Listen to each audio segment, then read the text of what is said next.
Nagsagawa ng investigasyon ang pamahalaang lungsod ng Mandaluyong matapos lumabas sa mga reklamo ukol sa mga kulang sa timbang na sako ng bigas sa ilalim ng Bawat Bayan Makikinabang o BBM program. Magbabalita si Rovic Manuel.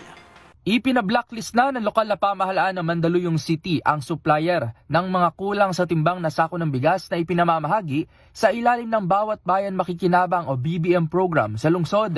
Kasunod ito nang nagtrending ng mga reklamo ng ilang benepisyaryo na imbes na 10 kilo ng bigas ang kanilang matanggap ay nasa 8 at 9 kilo na lang ito. Dahil dyan, agad na nagsagawa ng investigasyon ang Mandaluyong City Government ukol sa issue. Sa panayam ng DZRH kay Mandaluyong City Mayor Menchi Abalos, nakipag-ugnayan umano sila sa supplier at doon napag-alaman na binawasan pala umano ang naturang mga bigas habang nasa delivery truck ang mga ito.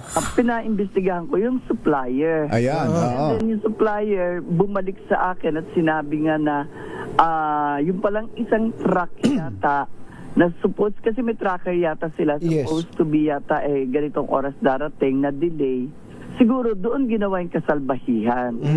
Inano niya yata, parang pinablatter niya yung driver. Ayon kay Palace Press Officer Undersecretary Claire Castro, batay sa ibinigay na impormasyon sa kanila, aabot sa 50 sako sa kabuuang 29,500 na ipinamahagi ang bawas na at kulang sa timbang. Inako naman umano ng supplier ng pagkakamali at humingi ng paumanhin sa lokal na pamahalaan. Bilang tugon, nangako rin umano sila na papalitan ng buo ang mga nagkulang sa timbang na bigas.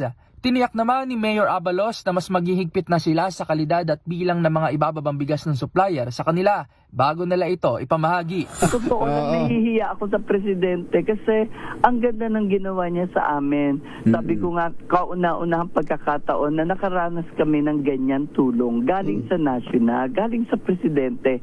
Tapos siya pa yung madadamay, hindi ba? Kaya sabi namin, lesson learned, simula ngayon, kahit na magtagal yung delivery, patitimbang na namin yung sako mismo. Para sa MBC TV Network News, ito si Rovic Manuel ng DZRH TV. Una sa Pilipinas, una sa Pilipino.